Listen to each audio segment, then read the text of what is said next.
Hi, my name is Ben Sadler, one of the pastors here at Victory, and I'm here with Karen Fischer, a licensed therapist with Christian Family Solutions. How you doing, Karen? I'm great. How are you? Very good. We've been talking about emotions in this sermon series and in these talks, and we're going to be talking about Moses flying off the handle when he was with the Israelites. And so we want to talk about anger and the emotion of anger. What does anger tell us? Yeah, what does anger tell us? There's a lot of anger in the Bible. Interestingly, right? So we know that anger is an emotion that humans have, and typically we're going to be angry when something gets in our way, something valuable is taken away from us, or we don't have access to something that's important that we want. Anger kind of stands up and says, wait a second, like something valuable is at risk here. You should pay attention. You should notice and do something. And so anger a lot of times is really an emotion that gets us going. Okay. It gives us some way of moving forward. So it's not all bad. But So is it a good thing or a bad thing? Yep. It's both, right? Okay. So we really want to think about anger in terms of its justification.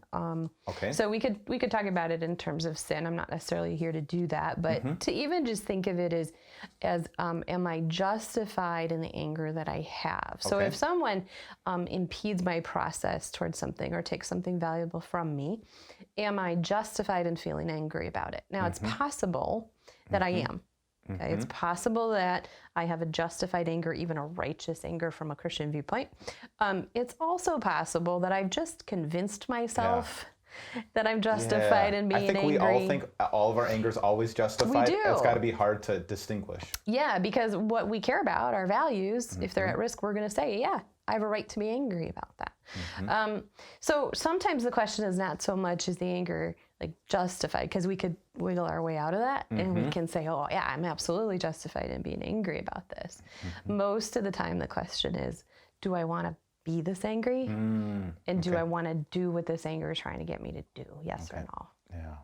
I'm thinking about Cain, and when God confronts Cain and says, why are you so angry? Why are you so downcast? You know, sin's crouching at your door. You got to do something about it. And it's not good what he did with it, right? Yep. So how do we already kind of talked about justifying it or not. How do I reduce anger if I notice it's getting me down, if it's out of control? What do I do to minimize it? Sure. So, it takes a lot of introspection to notice anger. So I always tell people the first thing you want to do is really question, what is anger trying to get me to do? Okay. Right. So not to just mindlessly do whatever comes to mind when you're angry.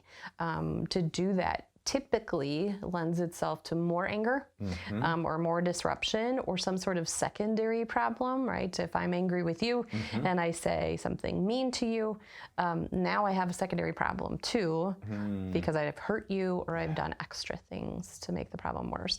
So it's always looking at it and pausing enough to say, what is anger trying to get me to do? Interesting. Right.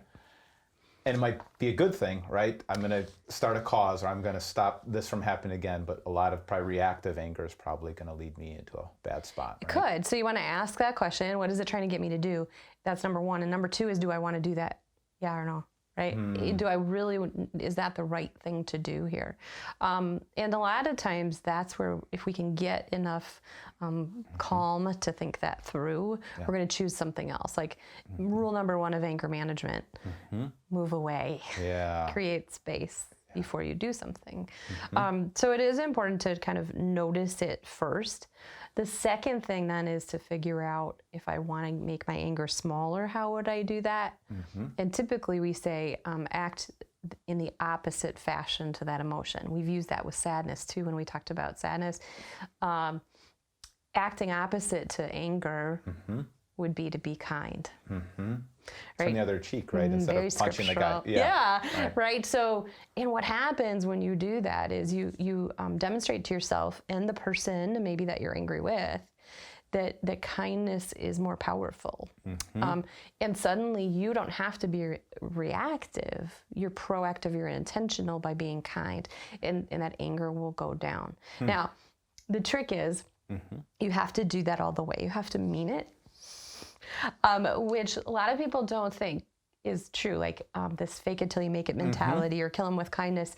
That's not the point. The point is to be truly kind in the face of anger and watch yourself behave the way that you want to behave.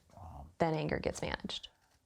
I would think you'd need a deep spiritual component to be able to actually feel that, right? It's fruit of the Spirit being kindness, to actually want to treat other people the way you want them to be treated. Okay. Yeah. Yep.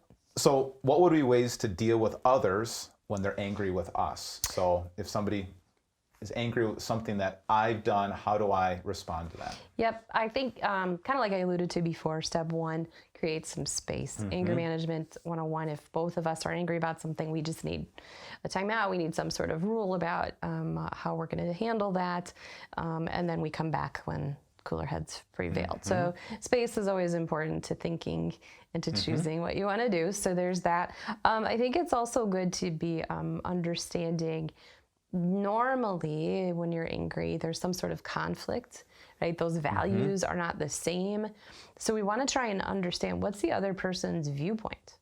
So how could I get information about your view so that I could understand it and be concerned about you in the same manner that I'm concerned about myself? So that's kind of communication and conflict. How do I know more about you so that I don't just get defensive and defend just my position? So something like that would be helpful, those communication and conflict skills.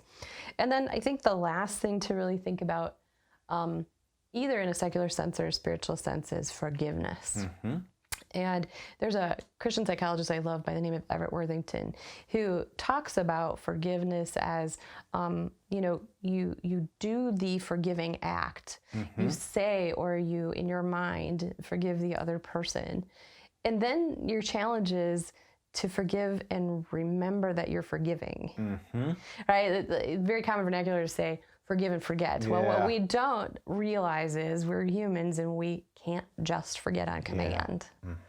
So forgiveness in the sense that I am forgiving you and I live in a constant state of remembering that I'm forgiving you can really take that anger down, because now I'm not holding you accountable all the time and not keeping a record of wrongs. I'm reminding myself that I am in the process of constantly forgiving you.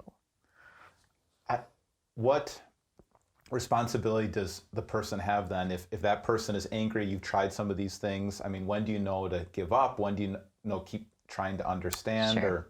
Yep. So sometimes we talk about that in terms of boundaries. I'm not sure if that's what you're kind of asking, but I always kind of talk about boundaries in the sense that a boundary is there so that you understand how far to come. Not so that I'm keeping you away. Okay. So I will have to express that to you, and I'd have to say, you know what, for the moment, I can't talk about that without being angry. Okay. So can we agree on when we're going to come back to that, or is it all right if we just table that till next week? Because I want to be able to participate well, and I won't today. Wow. Yeah. So coaching some language like that can be helpful. That's really good. Yep. I wish we could have talked to Moses in the middle of that moment, right? To take some space, but now we can talk to ourselves and work through that. So that's very good. Thank you. You're welcome. Thanks.